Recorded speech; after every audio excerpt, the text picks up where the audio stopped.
बहू और बुलेट। घर के बाहर फट फट फट की जोर से आवाज हुई। सीमा को लगा कि पटाखे फूट रहे हैं। वो डर के मारे घर से बाहर निकली। देखा तो सामने योगेश यानी कि पतिदेव एक बुलेट बाइक पर बैठे हैं। अरे डर गई क्या? बाइक लेकर आया हूँ तुम्हें घुमाने के लिए। सच में? मुझे लगा पटाखे फूट रहे हैं। अरे पटाखे भी फूटेंगे और मिठाई भी बटेगी। माँ को तो बुलाओ। माँ भी बाहर आ जाती है। अरे योगेश बेटा, इतनी जल्दी आ गया? और ये गाड़ी किसकी है? साहब की है? हाँ माँ, तुम्हारा बेटा साहब से कम है क्या? मेरी ही है।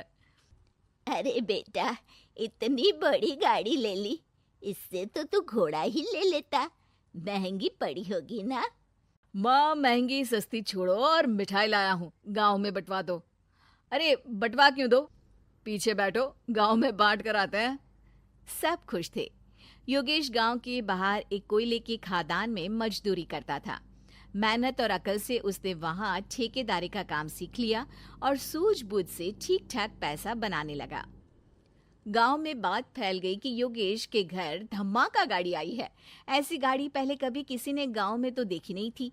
योगेश और माँ गाड़ी से वापस घर आ जाते हैं।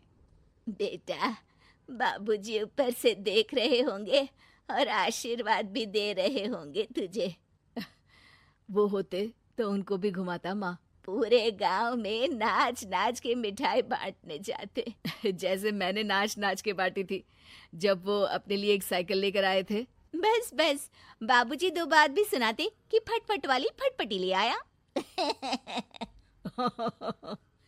सीमा आगे कहती है, अपने लिए तो ये गाड़ी ले आए और मेरे लिए? अरे ये गाड़ी तुम्हारे लिए ही तो है। पक्का मेरे लिए है?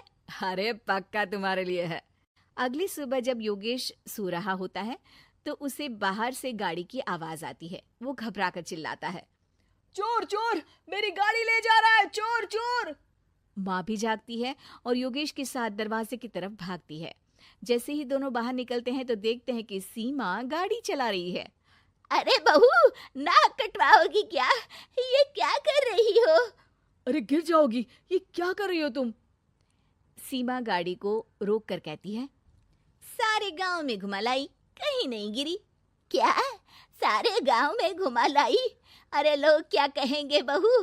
सोचा क्या एक बार? यही कहेंगे कि कितनी अच्छी गाड़ी है। अरे तुम्हारे बारे में। हाँ, कहेंगे ना कि देखो कितनी अच्छी गाड़ी पर बैठी है। बहू गाड़ी रखकर योगेश और सासू माँ के पास जाती है। तुमने कब गाड़ी चलाना सीखा? हमारे बाबूजी के पास पुरानी स्कूटर थी, सीख ली। फिर स्कूल में एक मास्टर जी भी ऐसी ही गाड़ी लेकर आते थे, उन्होंने सिखा दी। हाँ, स्कूल के मास्टर आजकल यही सब तो सिखा रहे हैं। पढ़ाई का कुछ सिखाते तो कुछ भला होता। अरे बहू, अब गाड़ी मत चलाना। हमारे परिवार में कभी किसी औरत ने पीछे से आगे की सीट पे आने की हिम्मत नहीं की है। तुम भी मत करना, समझी? जी समझ गई माँ जी। सीमा सास की बात सुनकर चुपचाप रसोई में जाकर उदास होकर खाना पकाने लगी है। सास सुबह सुबह मंदिर से पूजा करके लौट रही होती है। तभी उसे दो औरतें रोक लेती हैं और कहती हैं, अरे बहू को थोड़े अच्छे लक्षण भी सिखा दो। गाड़ी चलाने निकली थी, गांव की मर्यादा का कोई ख्याल नहीं है। वही तो। अरे पैसे आने लगे हैं तो क्या मतलब कि किसी रीति रिवाज को नहीं मानोगे? अरे समाज में रहना है तो समाज के ढंग से ही रहना पड़ता है। अरे लाज भी नहीं आई बहू को? चूल्हे चौके से निकलकर सीधे गाड़ी लेकर चौराहे चबूतरे नाप लिए, फट फट फट करते हुए। अरे कुछ कह देना उसे। अरे ये क्या कहेगी? बूढ़ी सास है, इनकी थोड़ी ना चलती होगी घर में। हाँ, बहू की ही चलती होगी, मर्जी भी और गाड़ी भी। सास सब सुनकर घर आती है और बहू को चिल्ला के बुलाती है, अरे नाक कटवा दी सबके सामने गाड़ी चलाकर। औरत जात गाड़ी नहीं चलाती। शहरों में तो 4 पहियों वाली गाड़ी भी चलाती हैं और हेलीकॉप्टर, हवाई जहाज भी। शहर में थोड़ी ना रहती हो मैडम साहिबा। आज के बाद गाड़ी से ही नहीं, यूं भी निकलना बंद तुम्हारा घर से। माँ सही कह रही है, कहीं भी जाना हो तो मुझे बता देना, मैं लेकर चलूंगा। आज माँ को तुम्हारे कारण कितनी बातें सुननी पड़ी। इतना कहते हुए योगेश वहां से चला जाता है। बारिश की वजह से कारखाने के रोड पर कीचड़ रहता है, इसीलिए योगेश गाड़ी घर रख कर जाता है और किसी से लिफ्ट लेकर कारखाने पहुंचता है ताकि नई गाड़ी गंदी ना हो। लेकिन शाम को इतनी तेज बारिश होती है कि उसे वापस आने का कोई साधन ही नहीं मिलता। बारिश बढ़ती जाती है। रात के 11 बज जाते हैं। रास्ते में एक नदी का ब्रिज है। अगर उस पर पानी आ गया तो योगेश कारखाने में ही फंस जाएगा। पूरी रात भूखे प्यासे बितानी पड़ेगी। घना अंधेरा, बिजली की कड़कड़ाहट और तेज बारिश। राजेश डर भी रहा था, ठंड से कांप भी रहा था।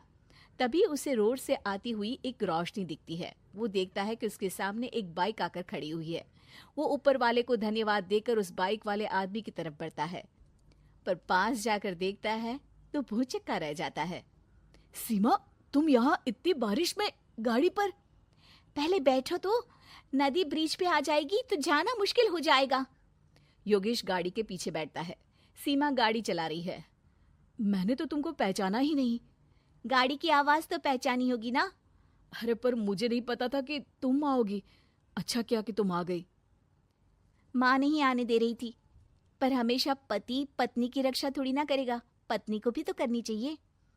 योगेश को सुबह अपने किए पर पछतावा होता है।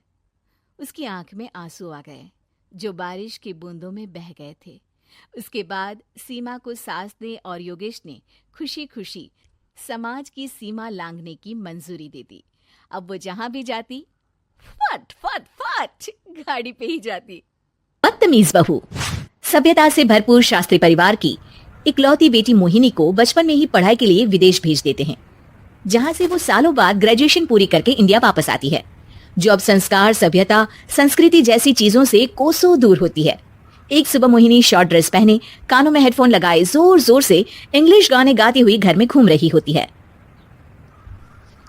सुबह सुबह भगवान का नाम लेते हैं, राक्षसों की तरह चिल्लाते नहीं। पॉप्स, आपको अच्छे गाने की बिल्कुल समझ नहीं है, सो ठीक है, चल पिल। अरे मोहिनी, पापा से ऐसे बात करते हैं क्या? सारी तमीज भूल गई हो। ओह मॉम प्लीज, इतनी बड़ी भी कोई बात नहीं हुई, सो डोंट ओवर रिएक्ट। ऐसे ही दिन बीतते हैं जिसमें मोहिनी के तौर तरीके, रहने और बात करने का ढंग उसकी मम्मी पापा को परेशान करने लगता है। भला कोई मानेगा कि ये मेरी बेटी है? रीति रिवाज और संस्कारों से तो इसका दूर दूर तक कोई नाता नहीं, और अब तो लगता भी नहीं कि कभी होगा। अरे ऐसे कैसे नहीं होगा? लड़कियां सारे नखरे अपने माँ बाप को ही दिखाती है। ससुराल जाकर उन्हें सब कुछ करना भी पड़ता है और मानना भी। पत्नी की बात शास्त्री जी समझ जाते हैं और कुछ ही दिनों में अपने से भी ज्यादा धार्मिक परिवार में निखिल के साथ मोहिनी का रिश्ता पक्का कर देते हैं। रिश्ता तो पक्का कर दिया, पर यहाँ मोहिनी को कैसे मनाएंगे? शादी ब्याह के मामले में आटे में नमक जितना झूठ तो चलता है जी। इसी तरह एक के बाद एक तिकड़म लगाते हुए दोनों मिलकर मोहिनी को शादी के लिए तैयार कर लेते हैं और मोहिनी निखिल की शादी हो जाती है, जिसके अगले दिन से ही मोहिनी दोबारा अपने पूरे अवतार में शॉर्ट ड्रेस पहनकर घर में घूमने लगती है। बहू को ऐसे देख सास की आंखें फटी की फटी रह जाती हैं। अरे ये क्या बेशर्मी है, हमारे घर की लड़कियां जींस तक नहीं पहनती और तुम बहू होकर इतने छोटे कपड़े पहनकर पूरे घर में घूम रही हो। सीरियसली मॉम, प्लीज आप अपनी इस 80 के दशक वाली सोच में मुझे इंक्लूड मत करो। हाय तौबा, एक तो बेशर्मी दिखाती है, ऊपर से सास के साथ जुबान भी लड़ाती है। अरे जल्दी कपड़े बदल कर आ, घर की पहली आरती तुम्हें ही करनी है। इतनी देर में निखिल भी वहां आ जाता है। माँ पापा आने वाले हैं, पूजा का सारा सामान तैयार है ना? ये पूजा हमेशा मेरे बॉयफ्रेंड्स के पीछे पड़ी रहती थी और अब हस्बैंड के पीछे भी आ गई। मोहिनी की बातें सुन सास तो अपना सिर पकड़ लेती है, लेकिन निखिल किसी न किसी तरह उसे पूजा के लिए कन्विंस करके कपड़े चेंज करने के लिए भेज देता है, जिस पर पूजा खत्म होने के बाद वो एक बार फिर अपनी शॉर्ट ड्रेस में आ जाती है। बहू, ये क्या तरीका है? संस्कार नाम की कोई चीज है या नहीं? नहीं ससुर जी, संस्कार मेरा दूसरा बॉयफ्रेंड था, अब तो मेरा उससे कोई कांटेक्ट नहीं है। मोहिनी का जवाब सुन के ससुर तो भगवान नाम जपते वहां से चले जाते हैं, लेकिन सास बहू के बीच कहासुनी फिर शुरू हो जाती है, जिसे इग्नोर करते हुए मोहिनी घर से बाहर चली जाती है और देर रात घर वापस आती है। मोहिनी, मैं जानता हूँ कि तुम विदेश में रही हो और तुम्हें वहीं की आदत है, पर यहाँ चीजें कुछ अलग है। अगर तुम उस हिसाब से कुछ एडजस्ट कर लो तो सबके लिए सही हो जाएगा। I am not in a lecture mood. Good night. अगली सुबह मोहिनी देर से उठकर एक बार फिर उसी तरह सबके सामने आती है, जिस पर उसकी सास कुछ बोले उससे पहले ही मोहिनी की दोस्त मोनिका और रेचल वहां आ जाती हैं। Oh, hi, darling. How are you? OMG, we missed you so much. I missed you too, darling. Ram Ram, इन्होंने तो तुमसे भी छोटे कपड़े पहने हैं। अरे तुम लोगों के अंदर कोई शर्म लिहाज बाकी भी है या सब बेच खाई? मोहिनी, तुम्हारी मेड कुछ ज्यादा नहीं बोलती? इस पर मोहिनी की दोस्त उसकी सास का मजाक बनाने लगती है, जिसे सुन निखिल उन्हें जवाब देते हुए कड़वे शब्द सुना देता है और वो सुन के वो दोनों तो मुंह बनाए वहां से चली जाती है, लेकिन गुस्से से लाल मोहिनी वहीं खड़ी निखिल को घूरती रहती है। घूर क्या रही हो? तुमसे शादी की ये सोचकर कि विदेश में पढ़ी लिखी हो, घर में कोई पॉजिटिव चेंज लाओगी, अपनी करियर के लिए एम्बिशियस होगी, पर अपने इस बिहेवियर से उस पढ़ाई के साथ साथ अपने मम्मी पापा के नाम को भी डुबो रही हो। अगर तुम्हें ऐसे ही हाल रखना है तो यहाँ रहने की कोई जरूरत नहीं है। निखिल की बातें सुनकर मोहिनी रोते हुए घर छोड़कर अपनी मम्मी पापा के पास वापस आ जाती है। ससुराल में सब कुछ ठीक तो है? वो अपने आप को समझते क्या है? मोहिनी पर चिल्ला रहे हैं? मैं क्यों उसके इशारों पर चलूं? मैं अपनी लाइफ अपने तरीके से जीना चाहती हूँ और वो ना आप लोगों को मंजूर था और ना ही उन्हें है। तुम यहाँ नहीं रह सकती। अपने पापा की बात सुन के मोहिनी हैरान रह जाती है। हाँ, तुमने बिल्कुल सही सुना। अगर तुम्हें अपने इस घमंड, बेशर्मी और बदतमीजी में ही जीना है तो तुम यहाँ भी नहीं रह सकती। बेटी, मैं मानता हूँ हमारे यहाँ रीति रिवाज बहुत मायने रखते हैं और हमने उन्हीं के ओवरडोज से बचाने के लिए तुम्हें विदेश भेजा था। एक लड़की जो शादी करके घर और बच्चे संभालती है, उससे तुम अपने आप को ज्यादा समझ सको इसके लिए भेजा था। तुम उससे ज्यादा समझो और बनो, पर तुम तो किसी दूसरी ही ट्रेन में चढ़ गई बेटा। उसके मम्मी पापा बहुत देर तक मोहिनी को सारी बातें समझाते हैं, जिन्हें सुनकर मोहिनी को अपनी गलती का एहसास होता है। वो जॉब ज्वाइन कर लेती है और ससुराल वापस आकर उन्हें मॉडर्न बनाती है और खुद भी कुछ रिवाज सीखते हुए खुशी से रहने लगती है।